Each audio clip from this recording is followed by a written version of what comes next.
What's up, everybody?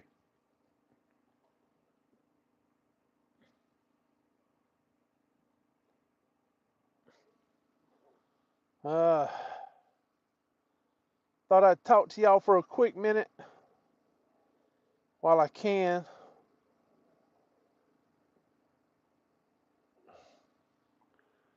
before I get kicked out of where I'm parked at. uh, there we go. That'll work.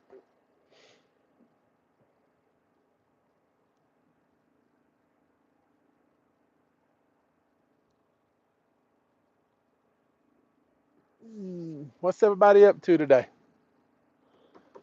I guess everybody's heard the bad news about Trump getting convicted on 34 counts of I don't know what it was. I still don't know what the crime was.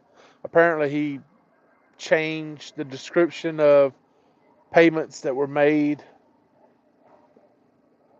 to conceal a crime, but they didn't tell us what the crime was.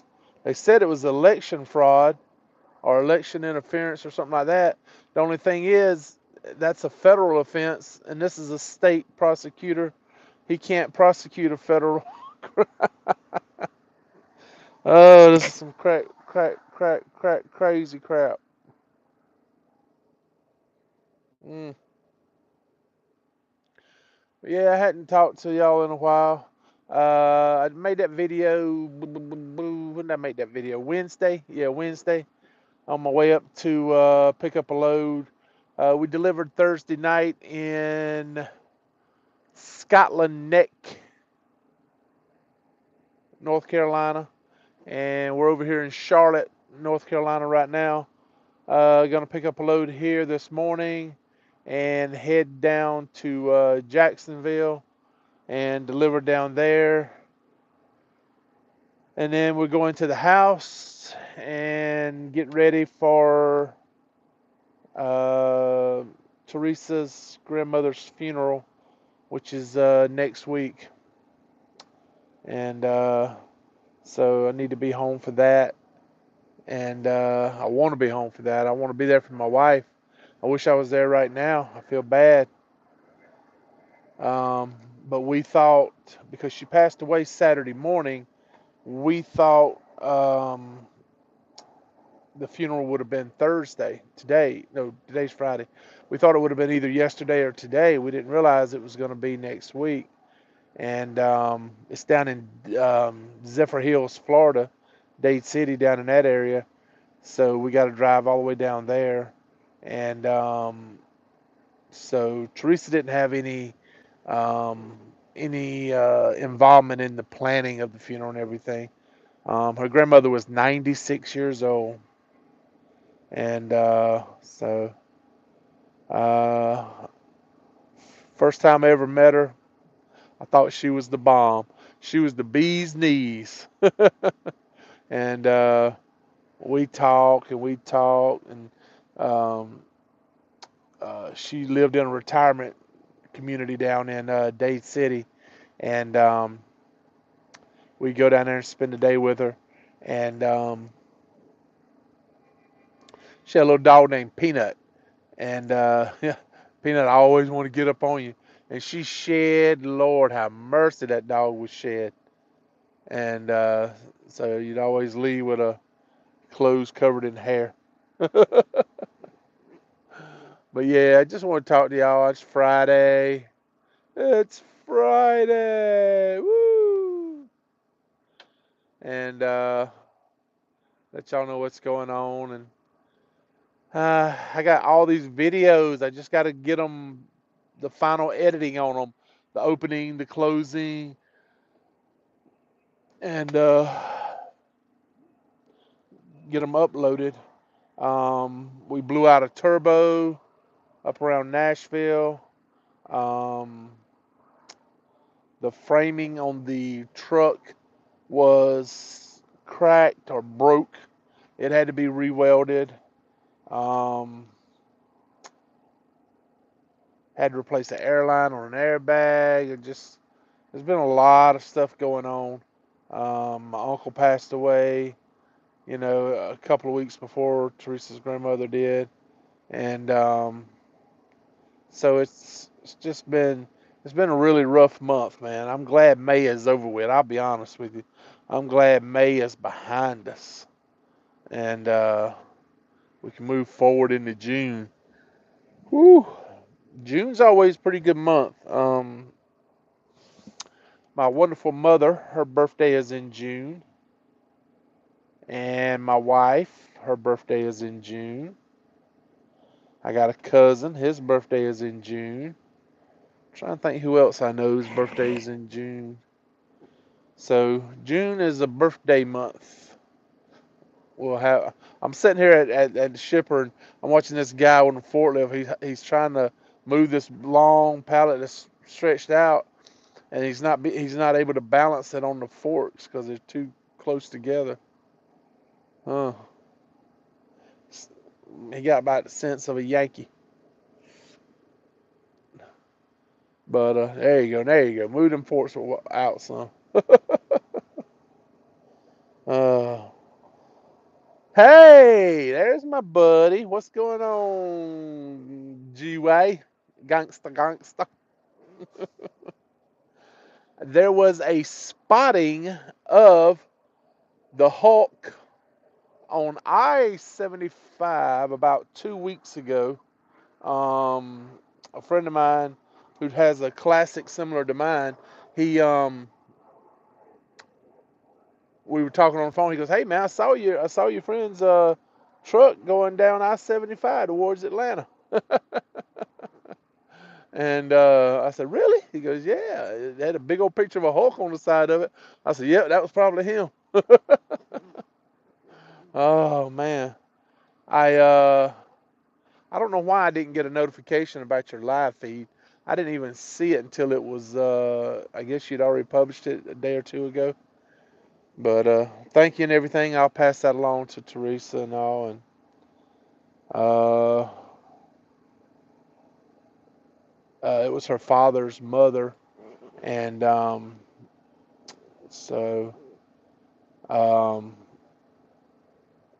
Teresa used to go to college down around Lakeland, Florida, which isn't too far from uh, Dade City, and so she would go by there on weekends and do her laundry and stuff like that at her grandma's house and spend time with her. And her and her grandma were real close.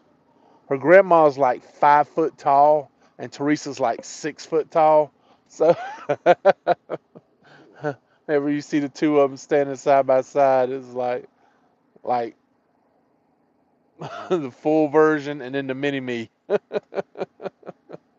It was funny. Oh man, it's just a matter of time. I'm fixing to get run out of here. I know I got a car parked in front of me and one behind me. I'm gonna have to pull up, back up, pull up, back up, pull up, back up, and just keep working my way over till I can get clear and get out of here.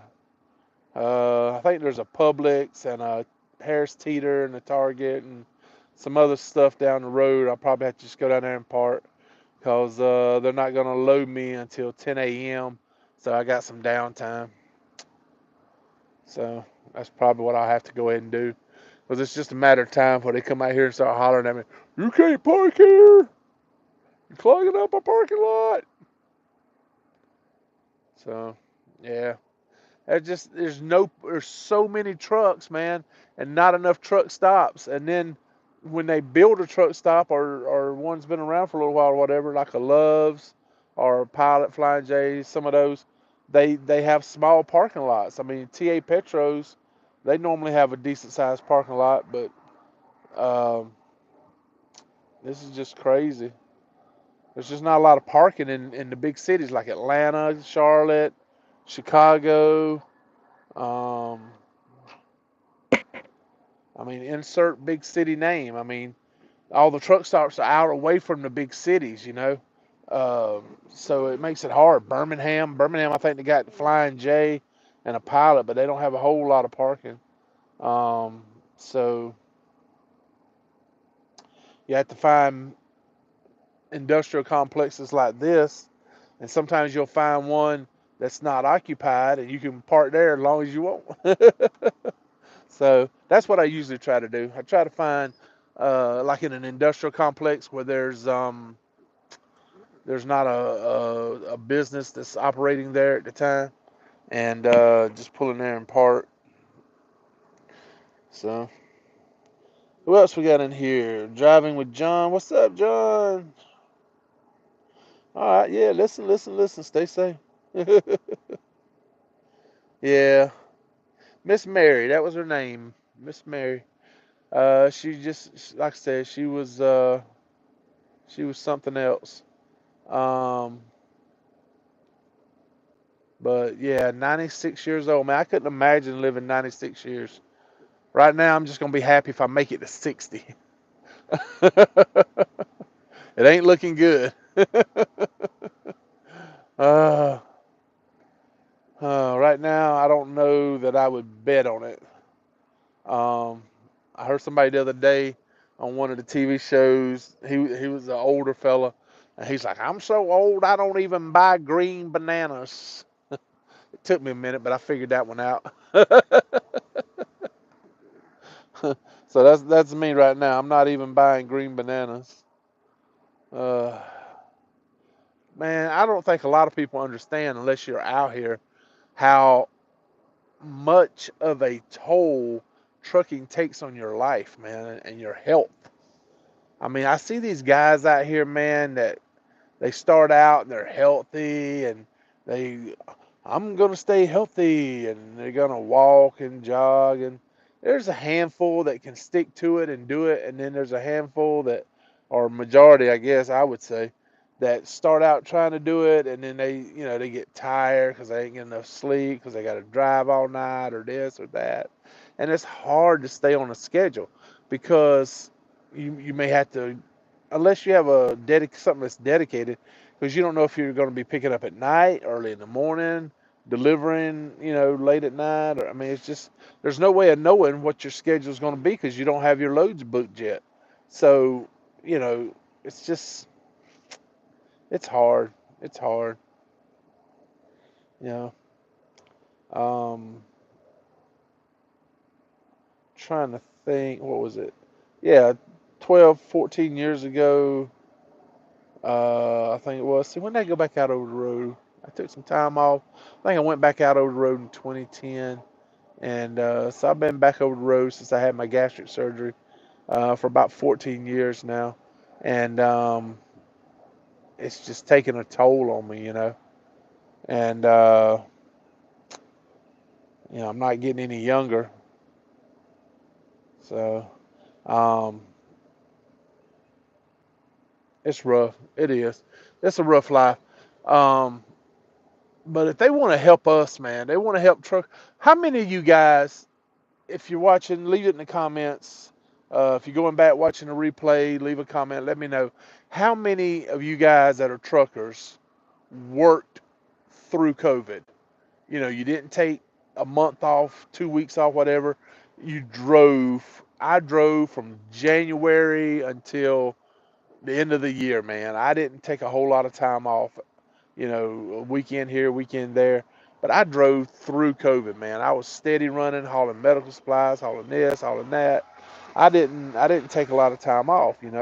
So I think guys like us that busted our butts, risked our health, and was out here driving during COVID and all that crap, because they're saying how COVID was a one of the biggest disasters in the history of our country and blah blah blah blah blah blah. Basically what it was is the high number of deaths that we have every year from cancer and heart disease, those numbers went down, and then the COVID numbers went up. So basically what it was is you had people dying from heart disease and cancer like they normally do, but they listed it as a COVID death, so those other numbers went down. And then the COVID numbers were up. So now the COVID numbers are down, the heart and cancer numbers are back up. They just switch them around. Same number of people are dying. It's just switcheroo. There may have been some accelerated death. You know, if you get pneumonia and you have some kind of disease or condition or whatever, there's a good chance you're gonna might not make it out of it. So anytime you have a pre-existing condition and then you get something like the flu, pneumonia, or anything like that, you're gonna, run a bigger risk of getting sick. Um, yeah, yeah. So they're given like what is it like 35,000? I forgot how much it is now, or more, maybe more or less, for all these kids that are going to college and running up these big student loan debts, man. How about giving us something, man? We pay taxes. You know, we contribute to society. We keep this country rolling. How many truck drivers out there have bills to pay, man? They have truck payments, they have high insurance, they have um, upkeep on their trucks. I guarantee you, man, when I do my taxes every year, I always spend in the neighborhood of like from 45 to 75,000, somewhere in there, just in fuel, man, just in fuel. That don't count all the upkeep and other stuff. So I'm not asking the government to give me no money. I'm not asking you to send me no check, give me no handout. I'm not asking for that. Here's what I'm asking for. Let me keep my money. I earn it. Let me keep it. Just give me 1 year. Give me 1 year where I don't have to pay taxes. I can make all the money I can make and I don't have to pay taxes on it. Give me 1 year. Is that too much to ask for? I'm not asking you to give me a $1,000, $10,000. I'm not asking you for a dime. All I'm asking you for is don't take my money for 1 year. Just give me 1 year. Don't take my money. Because usually my taxes after my all my expenses, my fuel, upkeep, all this other stuff that you write off on your taxes, at the end of the year, I usually end up paying somewhere between 15 and $17,000. Man, that's a hunk of change, man. Imagine if I didn't have to pay that and it was in the bank. I could actually have a maintenance fund. How cool would that be to actually have a big ass maintenance fund? Instead of having to go into debt every time you need to get something fixed. Um, yeah, there you go. All these people during COVID that got these loans, how about forgiving them? You're forgiving loans, forgive that one. Of course, we all know there is no such thing as loan forgiveness. There's debt transfer is what it is. They transfer the debt from them to us, people who pay taxes. And my wife has student loans. She has a master's degree and all this other stuff. She spent a lot of years in college, so she has student loan debt. They're not going to pay a penny of her crap. I don't know what the qualifications are, but I don't think she's going to qualify. But um, it's not, like I said, it's not forgiveness. It's not counseling. If it was counseling or forgiving, then the colleges would eat that, not the taxpayers. Um, so it's debt transfer. Let's be honest about it. Debt transfer. But I mean, how cool would that be, man? Can you imagine some of these owner operators, like my buddy there, Nathan Galloway? Uh, could you imagine? Because he hauls that big, heavy, oversized stuff, man. That boy's making bank. I wish I was making his kind of money. But he has a lot of expenses too, pilot cars, permits. There's a lot of stuff that he has to pay for. But could you imagine, Nathan, if you just had 1 year where you didn't have to pay any income tax? Just give me 1 year, no income tax. I don't think that's asking too much. I mean, I'm not asking you to give me money. I'm just asking you not to take any money. You know, give me, hook me up, man. uh, yeah. How about, people that have mortgages or something like that? If you have a mortgage, big mortgage, how about giving, the homeowners, give them a year income tax free, to help fix up their home and stuff. Save that money to fix up their home or do something, with their home. Um, I mean, I don't know. My problem is a lot of these kids are going to college and they're getting these degrees that ain't worth a daggum. Um, and then they're never going to be able to pay back the loan. Well, they shouldn't allow them to borrow that much money unless the degree that they're getting they can show where they're going to make money with it and be able to pay back the loan. And then you have doctors, lawyers, people that because I worked in the student loan industry, um, and so I know how much a lot of this stuff costs. Back in 2000, between 2007, 2010, somewhere in there, I worked in the student loan industry, so I know how much these loans are. And lawyers, man, they would borrow crazy. We talking hundreds of thousands of dollars. They would get like, what was it, like somewhere between $10,000 to $25,000 or more, one lump sum. When they finished college, they had to study for the bar. So they would get this money to live on while they were studying for the bar, that so they could take the bar and pass the bar. And they would get this big hunk of money to live on during that period of time. And so their total debt by the time they finished law school, uh, grad school, law school, all that stuff, and then took the bar and everything, they were probably in debt anywhere from 150 to $250,000, man. But a good lawyer, even a decent lawyer, he gets a good job. They're making over 100 grand a year. They can pay it back. So I don't see why we should forgive their loans, because they have a good job and they're going to be able to pay that back.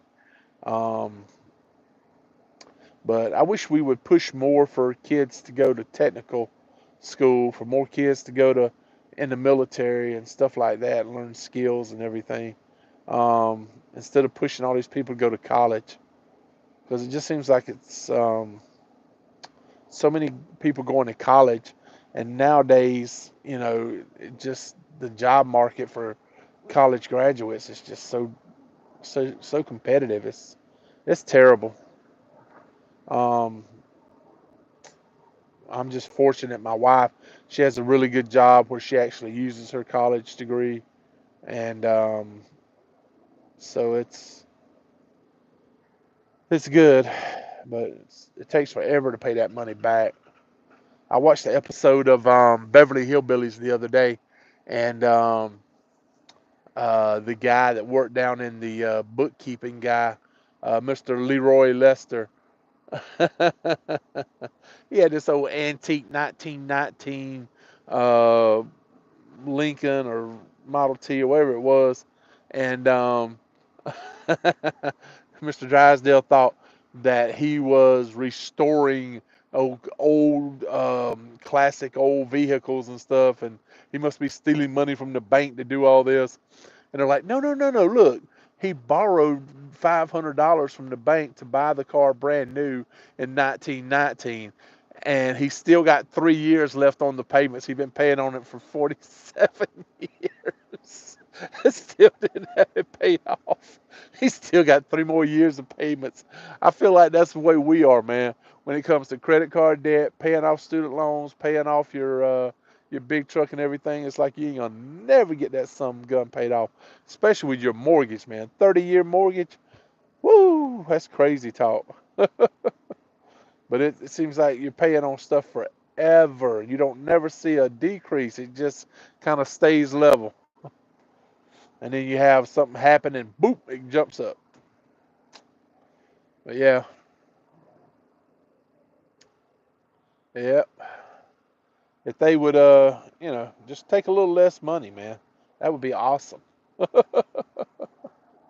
I would love that. Um, but yeah, I don't know what's going to happen. It's crazy right now. But you figure we had an influx of since January of 2021 to right now. we've probably had an influx that we know of, I think of around 12 million. But then you have so many that sneak across that we don't even know about because Border Patrol was busy doing paperwork, processing all these people, and they just came across. I saw the other day, they were just walking down the street heading into town. They never even got processed. They called a lift. They had the app on their phone. They called a lift to come pick them up at the border. That's crazy, man. That's insane. And they're going into the country. We don't know who they are, where they're from, or nothing. So if I had to guesstimate, I'd say it's close to 15 million have come into the country since January 2021, and that's insane. That's so many people, and we don't. I mean, they're just packing them in like sardines in New York, Chicago, Los Angeles, and now they're starting to come into other cities. You know, Atlanta, Tallahassee, Birmingham, throughout Louisiana, throughout Texas, and it's affecting everybody, man. You know, I'll be honest with you, New York and Chicago have probably been the two that took the biggest hit, and but it's just I don't have a problem with people coming in this country. You know, they want to become U.S. citizens. They want to live here. They want to work here. They want to make a better life for themselves here. I love that idea. I think it's just incredible. It's great. It's to me, it's amazing that you would travel from the country where you were born and raised. That's all you know, and you take that adventure to go to a foreign country to try to build a new life, you know, get a job, buy a house, you know, raise a family. That is, I think that's great. I love that idea. The whole sound of that is just, it's amazing, man. It's awesome. And I know several people that have done that. And, but here's the thing, you have to do it legally. You can't just willy nilly come across the border without going through the process of becoming a legal citizen. It's not fair to all the people that have already done it for you to cut in line and just come in. I don't think that's fair. And nobody in their right mind would think it's fair. You know, that's like if you stand in line to buy tickets at a concert and then, you know, right, you know, when it's your turn, you're getting up there, all of a sudden a bunch of people just come and cut right in front of you. Are you going to be happy about it? Hell no, you're going to be pissed. You're going to be ready to throw nooks. You know, and that's the way a lot of these people feel. That, you know, they spend money, they spend time, all this effort to try to do it legally so they can become U.S. citizens. Um, I'm not for any kind of amnesty. I'm not for any kind of, well, you're here now, we'll just go ahead and make you a citizen. No, I'm not for that. Back across the border. You came across the border, back across you go. You know, we're not going to make you swim. We'll let you walk across the bridge or we'll drive you across in a bus or whatever. But you got to go back. And then you got to apply and come here legally. Because here's what's crazy, right? A lot of these people are trying to seek asylum. But if you look at the asylum laws, it says you're supposed, when you're seeking asylum, you're supposed to do it in the first country you come to. That's, you know, that's considered safe or whatever. These people are coming from China, the Middle East, Afghanistan, Pakistan, Iran, Russia, um, all from the Middle East, man. They talk about it took them 24 days to get here. They went to Brazil, they went here, they went there, they went to Turkey, they go to Mexico, they go to all these places. None of these places you didn't try to seek asylum.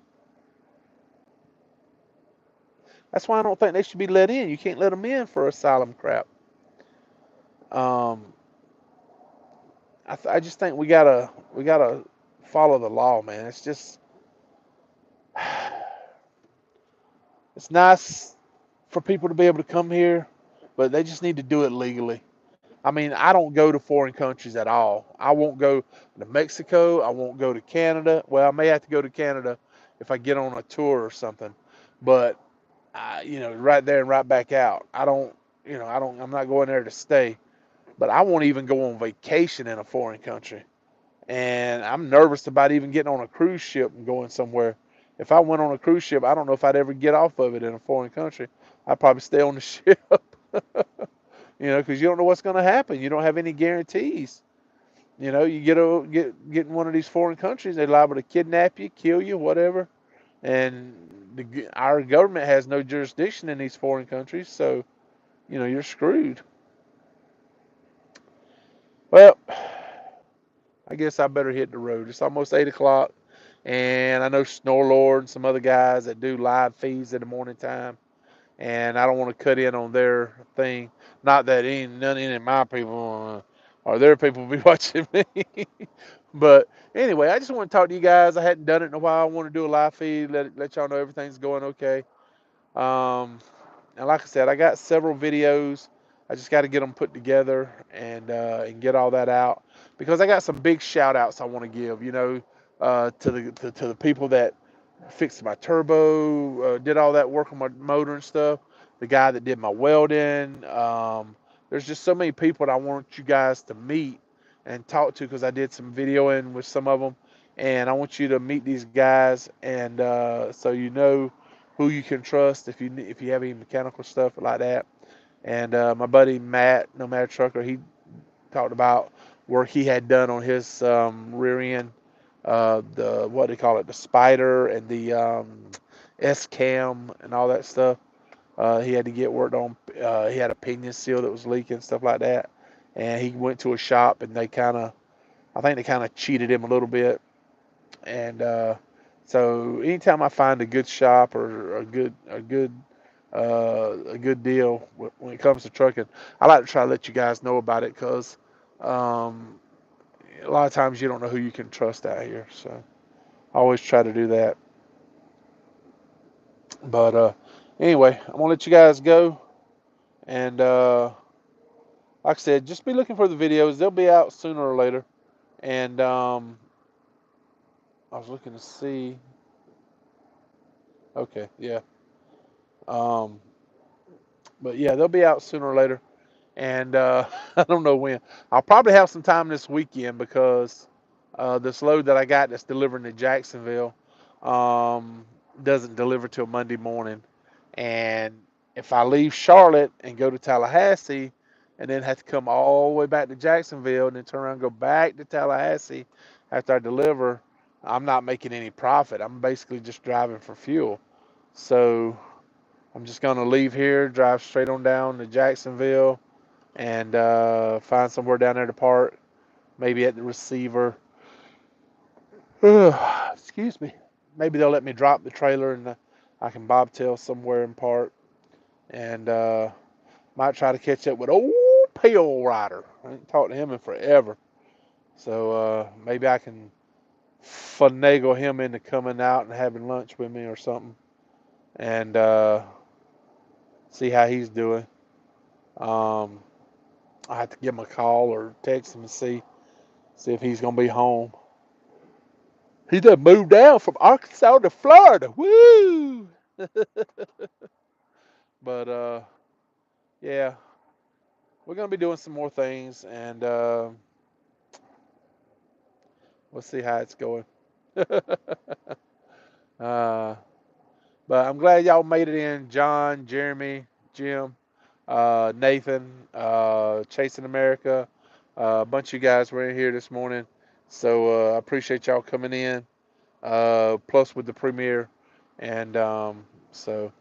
You guys are awesome. I appreciate it. Y'all stay safe, and we'll catch you on the next video. In the meantime, don't give up. It's got to get better, right? Can't get no worse. But you just got to keep punching.